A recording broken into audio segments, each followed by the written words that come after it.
At the Walton Family Foundation, all grant-making is considered an investment for the achievement of important goals. Whether it is increasing the number of high-quality education options available to families, or conserving ocean and river systems, every dollar we invest is intended to generate results. Establishing good performance measures for each grant helps grantees and the foundation establish a shared vision of success and a way to measure progress. Getting them on paper can be a challenge, so let's break it down into some smaller pieces. Performance measures help clarify the nature and scope of the work being proposed in your grant application, and they set everyone up for learning. What's more, they provide a way of assessing progress toward meeting key targets during the course of the grant period.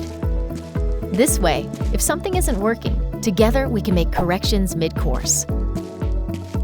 At the end of the grant period, performance measures will play an important role in determining the success of the grant and generating lessons learned. Also, keep in mind that foundation staff, including your program officer, will be a resource as you develop your grant's performance measures. So, what exactly are these performance measures? They are clear statements that describe your work and your intended goals in a way that will make it clear if the goals are met or not. Performance measures are divided into two key groups. These are two terms you will want to get familiar with before moving forward: outputs and outcomes. Outputs cover what you plan to deliver or produce. They are the key products, programs, and services you are going to accomplish with the grant.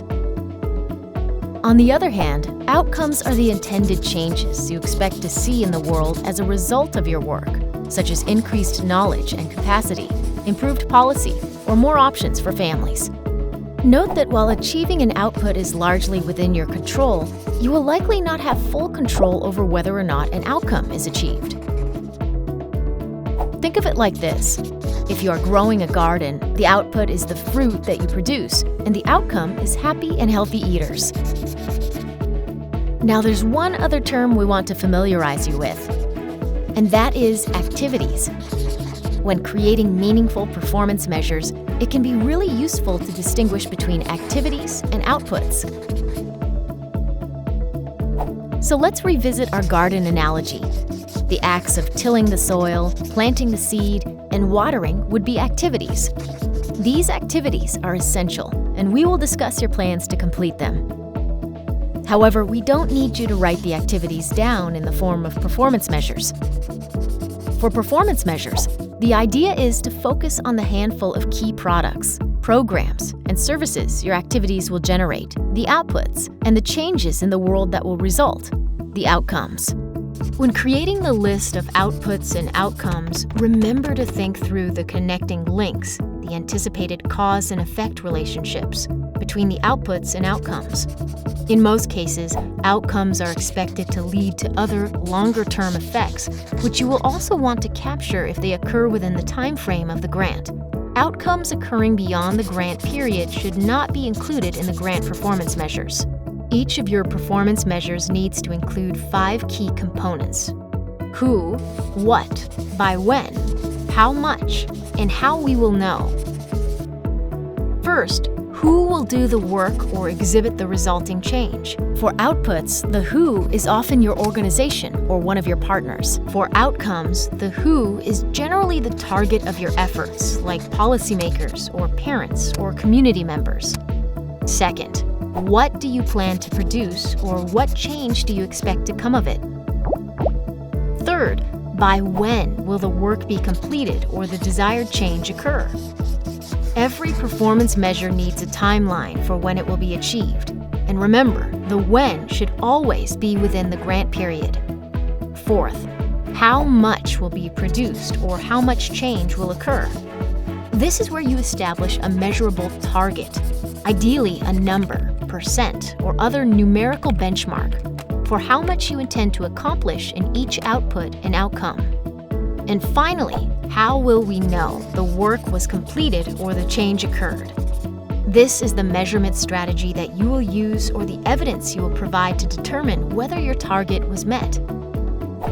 Demonstrating completion can be difficult, especially for some outcomes, but it's important that you try to use the best evidence available to show your work and results. Here is a real-life example of performance measures at work. In this example, an advocacy organization is conducting a listening tour with members of the community, including parents, faith leaders, and business leaders to develop an advocacy agenda that reflects their priorities. Then the advocacy organization plans to work with the community to share its priorities through large collective actions and meetings with policymakers in hopes of having key policymakers endorse the community-developed agenda. In time, according to the project's theory of change, community members will have a more direct role in the education policy process, will reach more policymakers through their advocacy actions, and will influence public policy as a result of their efforts.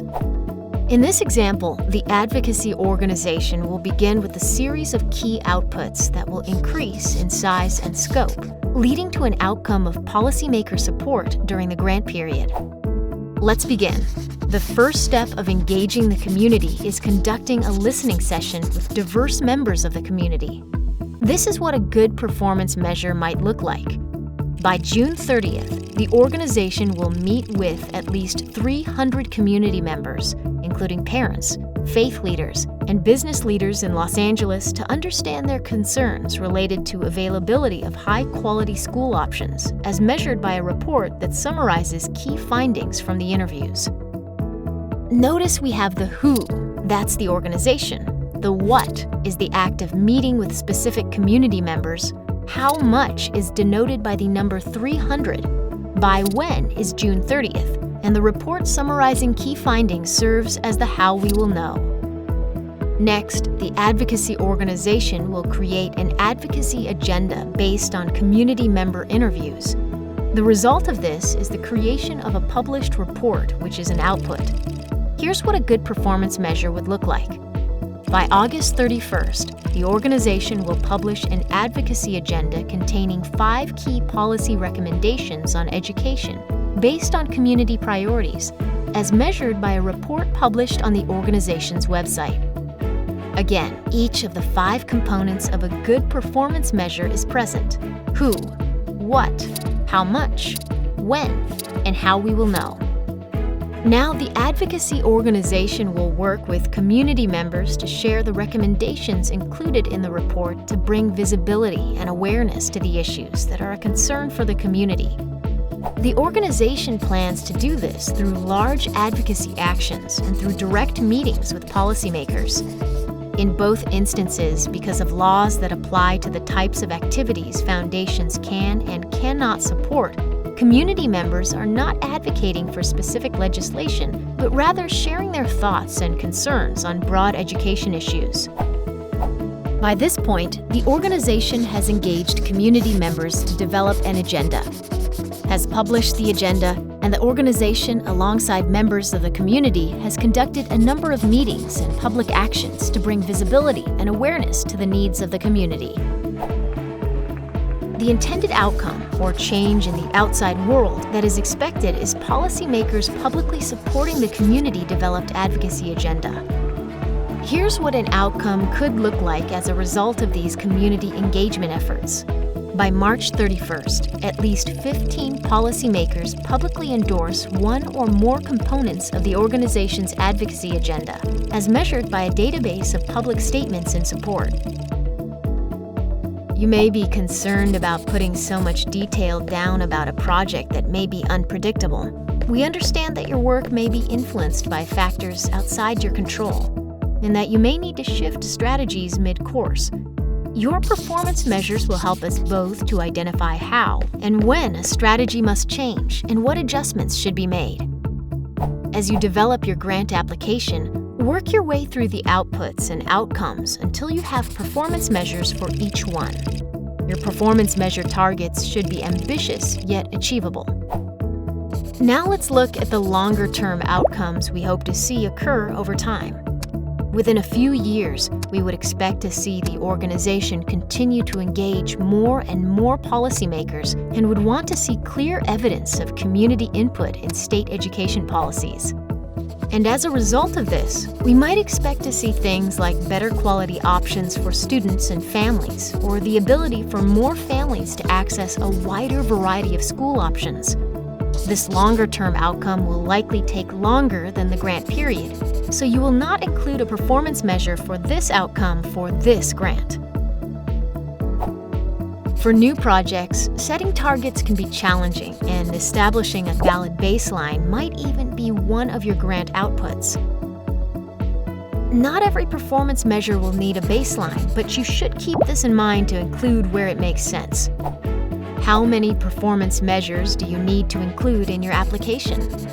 We don't expect you to include every possible output and outcome that may be accomplished, but we do want you to submit the small number of key measures that best represent the work you will accomplish, keeping in mind that generally larger and more complex projects should have more performance measures. Here are some general suggestions for the number of outputs and outcomes based on the size and duration of your grant. Keep in mind that foundation staff, including your program officer, are a great resource as you develop your grant's performance measures. Note, these are guidelines. It is likely that some grants will require more or fewer performance measures, depending on the nature of a particular project. We hope this video will help you get started. Ultimately, good performance measures are designed to set you up for success and help us both learn what works best.